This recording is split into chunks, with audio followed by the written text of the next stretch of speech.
Today we're going to go over some exercises that can be used in each phase of recovery from a meniscus tear repair. Our first exercise is a quad set, which is where you actively contract your quadricep muscle in order to regain muscle activation and strength. Next is a straight leg raise. Our goal is to keep the leg straight throughout the entirety of the movement as we slowly lift it up and return it to its starting position. This exercise activates the quadriceps and hip flexors. The final exercise during our early phase of rehab is side-lying hip abduction in order to activate the muscles on the outside of your hip to regain strength and stability of the operative leg, which will be beneficial for regaining proper gait and movement patterns. Moving into the middle phase of rehab, we can begin doing mini squats with upper body support for added stability and balance if needed. Mini squats are good for regaining function, strength, and decreasing apprehension of weight bearing on the operative leg.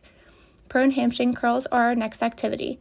After a meniscus repair, it's typical that you would need to avoid active hamstring contraction during the first 6 weeks post-op due to the attachment of the hamstrings to the meniscus, which is why this activity would be more appropriate to perform during the middle phase of rehab. Going into our final activity during the mid phase of rehab, we can safely challenge balance by doing things such as wobble board activities.